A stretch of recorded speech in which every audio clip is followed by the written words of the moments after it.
Hello friends, you are most welcome in your our channel Rahi sir. तो आइए हम आज सीखेंगे सिंपल सेंटेंसेस। प्रीवियस वीडियो में हम पढ़ चुके थे कि इंग्लिश पढ़ा कैसे जाता है और लिखा कैसे जाता है। अब हम पढ़ेंगे सिंपल सेंटेंसेस। तो सिंपल सेंटेंसेस साधारण वाक्य, ये भी हम टेंस नहीं पढ़ रहे हैं, सिंपल सेंटेंस पढ़ रहे हैं। No action by the subject, यहाँ सब्जेक्ट द्वारा कोई काम नहीं होगा। अगर काम हुआ तो फिर वो टेंस में जाएगा। यहाँ subject, no action by the subject, subject द्वारा कोई काम नहीं होगा। अब हमको जानना है सब्जेक्ट क्या है। सब्जेक्ट इसका मीनिंग कर्ता, जिसके द्वारा वाक्य में जिसके द्वारा कार्य किया जाता है या जिसके बारे में बात की जाती है वो सब्जेक्ट होता है। एग्जाम्पल, वह किसान है, हम किसान के बारे में बात कर रहे हैं तो वह के बारे में बात कर रहे हैं तो वह क्या होगा, सब्जेक्ट होगा। इस वाक्य में आप शिक्षक हैं, आपके बारे में बात हो रही है तो आप यहाँ क्या होगा, सब्जेक्ट होगा। एग्जाम्पल अगर लिखेंगे कि मैं बीमार हूं तो यहाँ मैं के बारे में बात हो रही है तो मैं क्या होगा, सब्जेक्ट होगा। उस प्रकार आप काम कर रहे हैं तो यहाँ आपके बारे में काम किसी आपके द्वारा काम हो रही है तो आप यहाँ सब्जेक्ट हो जाएगा। Example, Ram is working, Ram काम कर रहा है तो राम सब्जेक्ट हो जाएगा। तो सब्जेक्ट जिसके द्वारा, अब सीधा लैंग्वेज में सीखिए, जिसके द्वारा काम किया जाता है या जिसके बारे में बात की जाती है वो सब्जेक्ट होता है। तब आइए हम सीखते हैं simple sentences, simple present sentences. इसका लास्ट में नाउन या प्रोनाउन के साथ उसकी स्थिति या उसका गुण या उसके बारे में बताया जाता है, बात की जाती है। उसका लास्ट में या तो है होगा, हु होगा, है, हूँ।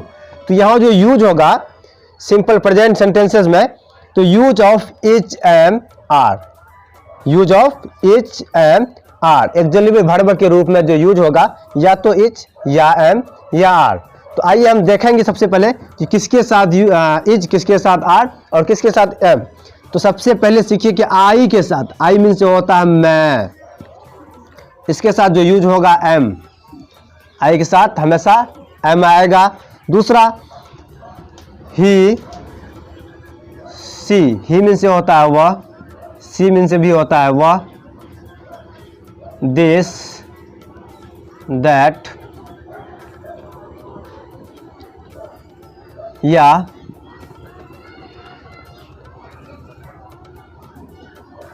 सिंगुलर के साथ इज या सिंगुलर के साथ तो ही मीन से होता है वह, सी मीन से भी होता है वह। जब स्त्री हो, कोई लड़की के बारे में बात हो रही है तो वहाँ वह के लिए सी लगाएंगे। दिस मीन से होता है यह, दैट मीन से होता है वह, इट मीन से होता है यह। ही, सी, दिस, दैट, इट या एक नाम जैसे राम, श्याम या सिंगुलर के साथ इच का प्रयोग होता है। वही वी मीन से होता है हम लोग, यू मीन से होता है आप या तुम, दे मीन से होता है वे या वे लोग, या प्लूरल के साथ आर का यूज होता है। सिर्फ आई जो है, आई मीन से होता है मैं, आई के साथ एम का यूज होगा। तो आइए हम स्ट्रक्चर देखते हैं, इसका स्ट्रक्चर क्या होगा, कैसे बनेगा। तो स्ट्रक्चर है, इसका स्ट्रक्चर है, सबसे पहले सब्जेक्ट को लेना है, सब्जेक्ट के बाद या तो एच या एम या आर का यूज होगा। उसके बाद जो बचेगा वो ऑब्जेक्ट होगा। तो यहाँ एक सेंटेंस लेते हैं हम, मैं किसान हूँ। यहाँ देखिए मैं अपने बारे में खुद बात कर रहा हूँ तो मैं यहाँ सब्जेक्ट होगा और मैं का इंग्लिश होता है आई, और आई के साथ आपको बताया किसका यूज होगा, एम का यूज होगा। आई के साथ यहाँ सब्जेक्ट का स्ट्रक्चर कहता है कि सबसे पहले सब्जेक्ट लीजिए, सब्जेक्ट आई लिए, उसके साथ एच एम आर में आई के साथ एम आया। बाकी जो बचा, ये जो आई आया मैं के बदले, ये एम जो आया ये हूँ के बदले आया, मैं और हूँ का आ गया, बचा क्या, किसान। तो किसान ऑब्जेक्ट होगा तो आई एम फार्मर। नेक्स्ट, वह बीमार है। देखिए वह के बारे में बात हो रही तो ये वह सब्जेक्ट होगा। सबसे पहले इसको सब्जेक्ट लेंगे तो वह का इंग्लिश होता है ही के साथ आपको बता दिए हैं कि ही के साथ इच का यूज होता है तो ही इच। इज जो आया है के लिए बचा क्या, बीमार, तो ये ऑब्जेक्ट होगा, तो ही इज इल। आप अच्छे हैं, तो आपका इंग्लिश होता है यू।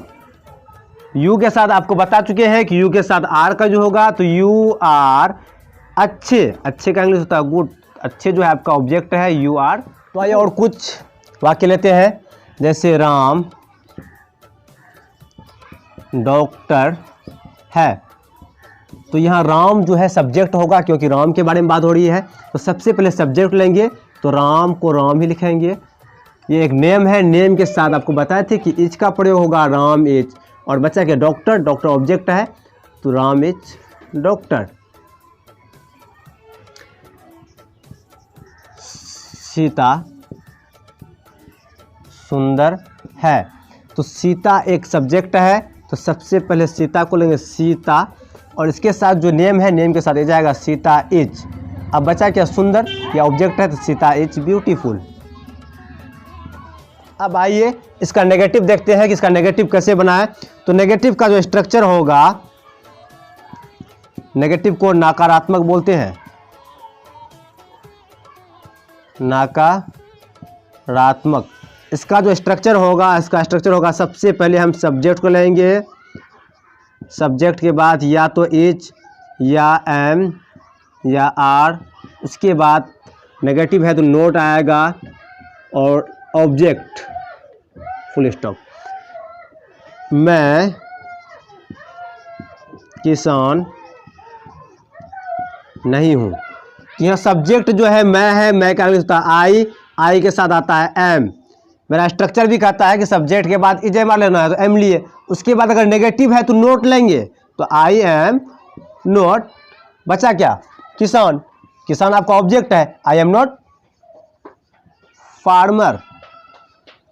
नेक्स्ट,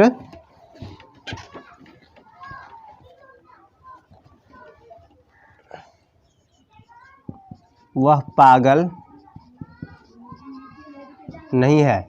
देखिए सब्जेक्ट वह है, वह को इंग्लिश में लिखते हैं ही के साथ आएगा इज, ही इज। नेगेटिव है तो नोट लेंगे, ही इज नॉट मैड। आप शिक्षक नहीं है।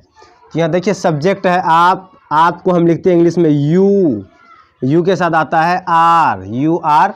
इसके बाद अगर नेगेटिव है तो लगाएंगे नोट, तो यू आर नॉट शिक्षक को बोलते हैं teacher, you are not teacher. यह एक स्कूल नहीं है। तो यह का इंग्लिश होता है दिस, और दिस के साथ यूज होगा इज, दिस इज। नेगेटिव है तो इज एम आर के बाद नोट लेते हैं, तो दिस इज नॉट एक स्कूल है, तो अ school, this is not a school. इस तरह से आप अपने मन से भी बहुत सारे वाक्य बना सकते हैं, हिंदी में लिख के उसको इंग्लिश में बना सकते हैं। अगर जहाँ कहीं प्रॉब्लम हो आप कमेंट कीजिए, हम आपको और भी बताएं कमेंट में। तो ये वीडियो आज का यहीं तक। पूरा वीडियो देखने के लिए धन्यवाद, शुक्रिया, बाय।